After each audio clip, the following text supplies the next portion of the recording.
業界の話聞いてやばいな。ずるいな。ペース早すぎますいやね。これ抑えてんですよいや。見てくださいこの太陽。確かに。こんだけ太陽って言ってたらもうアルコールなくなってますから。そんなことないんですよ。そんな化学反応ないんです。もう、単純にパプリカとかじゃがいもとか入れて、あ、いいやないですか。鶏入れて、で蜂蜜とビールでおお、煮るというか焼くというか、いいやないですか。そんな感じの簡単キャンプ料理を。いよいよ始まりました。得意なったのとかそういうのないんですか。オープニングないんです。もうぬるっと。さっきちょっと鎧塚さんがそこで一人でなんか自撮りしてるところを撮らせてもらいましたんで、そこにも都市鎧塚って入れますんで。もっとかっこいいとこ撮ってくださいよ。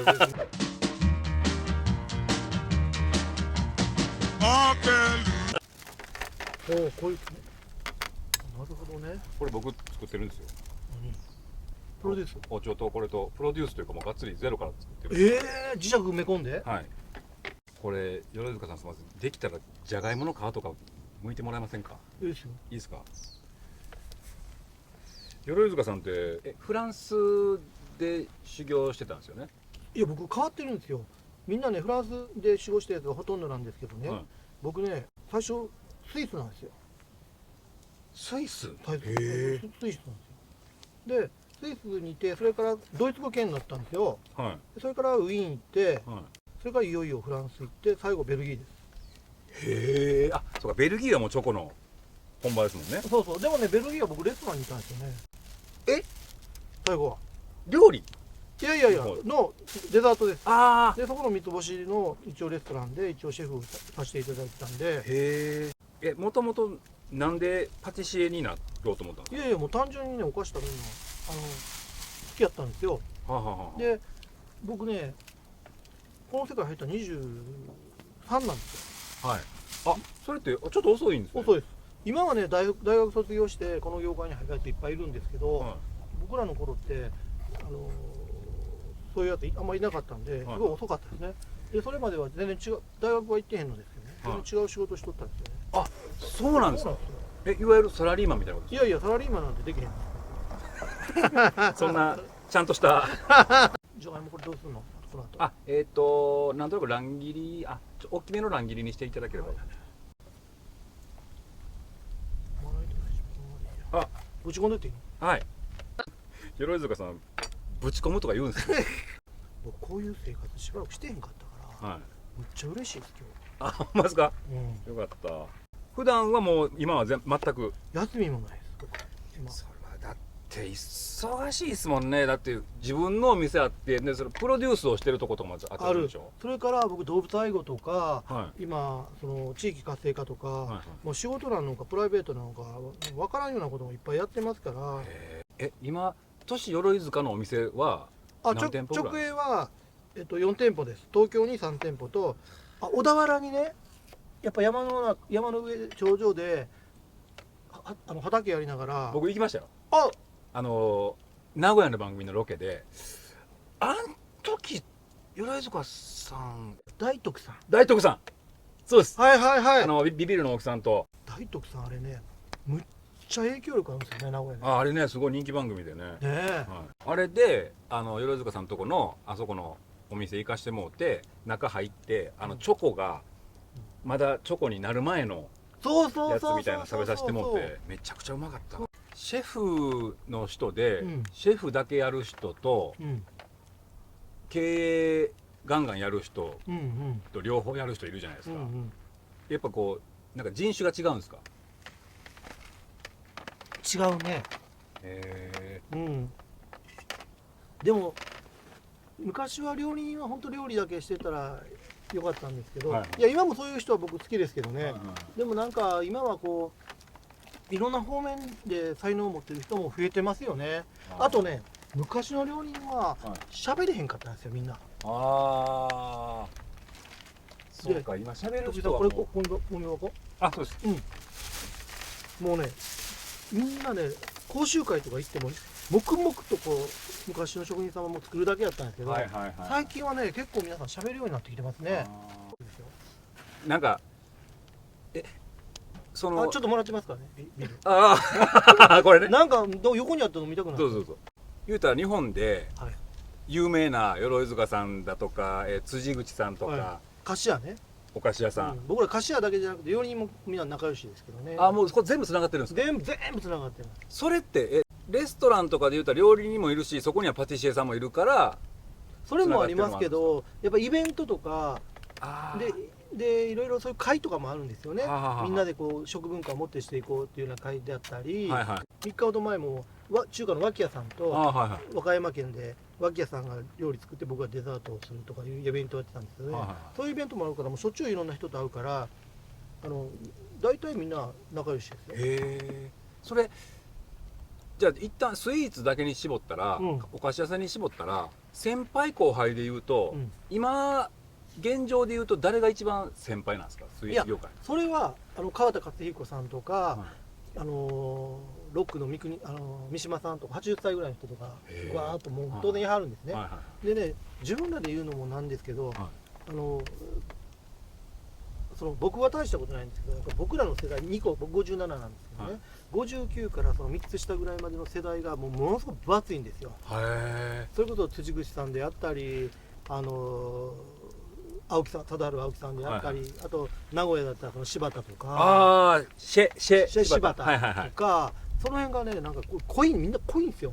一般の人でテレビ出てる人が有名パティシエみたいに思ってるわけですけど、実はそうじゃないんですよ。だからテレビとかは全然出会わへんけど、ね、僕ら同世代だとその寺井さんとか金子さんとかやっぱり業界の中でいっぱいやはるんですよ。その辺がね、大体僕2つ上から3つ下ぐらいまでが、他にもいらっしゃるんですけど、もう凝縮してるんですね、なぜか。それとリンクしてるんですけど、例えば貞治青木とか俊鎧塚とか個人の名前を出してたのがその世代なんですよね。そう、お店のネーミングにはその世代の流行りがあるわけです。そうです。だから今まで菓子屋のシェフってそんなにこうフューチャーされなかったんです。すごい人いっぱいいたんですよ、僕らの業界では。でも僕らぐらいからなんかそのシェフをなんかこうピックアップしてなんかこうする時代があったんですよね。その時代がやっぱり僕らがまあ30後半から40ぐらいの一番脂が乗ってる頃とやっぱりリンクしたんですよね。それってなんかテレビの番組とかで割と最初、それもあったのかもしれないです。それはちょっとというかだいぶ先輩になりますけど、料理の鉄人とかね、なんかそういうのがあったりとか、僕らの頃だと花の料理人とかいうのがあって、なんかそういう、だから花の料理人で一番最初一緒だったのが落合シェフとか、僕、それから、笠原、菰田、レストラン大宮の大宮さん、それがみんなわーっと一緒にわーっと出てきたんです。へえ、そうなんや。だからその辺もやっぱり時代もあったんやと思いますよね。誰が厳しいんですか？その界隈の人の中で誰が厳しいかな。なんかお弟子さんに厳しいとか。います。むちゃくちゃ厳しいし、でもね、僕らの上の世代の方がもっと厳しかったんですよ。やっぱそうなんですね。それはやっぱり料理界も一緒ですか？一緒です。でもね、僕はあの世代の方が優しかったと思いますよ。逆に表は厳しいけど、みたいな、本当にその人のことを思ってたみたいな。そうです。で例えばね、今辞めていくやつにね、お前な、最後だけど言うといたるわ、ね、お前うち辞めるけどこのままお前が変わらなあかんねんぞと、お前だけが変わらんと何も変わらへん、その辺をちゃんと考えてからどこ行っても通用せえへんぞ、もうちゃんと言ってくれる人いないです。もう大体辞める時はありがとうね、いろいろあったかも思うとこもあったけど、ね、これからも同じ業界にいるんやったら仲間やからな、また違う来たらいつも遊びにおいでみたいな、もうええ顔してもう別れてみたいな。別れじゃないですか今最後ね。確かにドライなんですね、多分それね。でもね、昔はだってしっかり怒るとこは怒ってくれはって、僕そっちの方が優しさちゃうかなと思いますよ。逆に辞める側の若い人からすると愛情を持ってるから厳しく言ってるのに、それをやっぱり嫌やなって思う若い人もいるでしょ。そこのこのすり合わせというか、難しいですよね。大体ね、お笑い芸人もそうやけども、はい最近の料理人は違うんですけどね、大学卒業して大学卒業してもちゃんとこう料理やったりお菓子やりたいという人もいるんですけど、はい昔って芸人さんもそうやけども、なんかどっちかというと勉強嫌いやし、で女の子にはモテたいし、芸人になろうかみたいな、料理人になろうかみたいな人が多かったじゃないですか。多かったですね。ねだからもともとそういった人たちの集まりでいびつだったんですよ。はいは一芸に引いてた人たち、い。うん。一芸に引いてた人たちっていうのはなんかその引っ込んでるところもいっぱいあって、はいそれが僕面白かったんですけどね。はいはい。見ててね、人間がね。今はね、なんか丸いなんか官僚さんとか公務員さんじゃ僕らあるまいし、はでもそういう人を求められません？うん、特にやっぱメディアなんか出てると貧困法制求められますもんね、やっぱね。おかしいやないですか。私もともとそんな人間じゃないんですけどね。いや僕はもともとそういう人間だったんですけどね。ずるいですよ。ずるいな。巨人師匠とかさ、はいはいめちゃくちゃ厳しいじゃないですか。厳しいですね。だからああいうこう人生に対してこれはいいこれはあかんってピシッていう若手っていうか徳井さん世代とかもそんなにいいんでしょ。うん、そうですね。なんか芸人でいうと僕ら世代がちょうど分かれ目みたいなぐらいですね。あんまりもう僕ら世代からあんまり後輩にこう厳しく言うとかはあんまない。そうでしょ。だから一緒じゃないですか。それが優しさなのか、うん、どうなのかって確か別ですよにね。ね。そこまでちゃんと怒って関わっていくのってこっちもね手間かかるしね。でもそれをやるっていうのは。でね、僕らの世代って指定制度じゃないですか。でビールいいですか？いやもう僕シャンパンの方がすごい。日本酒みたいにシャンパンついてるからな。そうこれ女房と僕の時の結婚式のねこれシャンパン今日持ってきたんです。そう指定制度の問題ああ、なんですよね。指定制度、はい。今はちゃんとなんかしてって言ったらそれに対して見返りを払わなきゃいけないっていうね、まあ残業当たり前なんですけどね、でもね師匠弟子っていえどもやっぱりきちんとそういった時間で制約するとするならば、はいはい。じゃあ僕らの師匠っていうのは辞めてからも師匠なんですよね、まあ芸人さんもそうでしょうけどね、僕らと芸人さん違うのは芸人さんって大体師匠一人でしょ。そうですね。ねで僕らは師匠いっぱいいるんですよ。ああ、そうなんですね。一人じゃないですから。僕らは何軒かものお店も転々としますから転々と言い方はよくないかもしれない師匠がいっぱいいるんですよね。でその師匠たちはでもちゃんとしておいたら一生面倒見てもらえるんですね。いろいろ可愛がっていただけるんですね。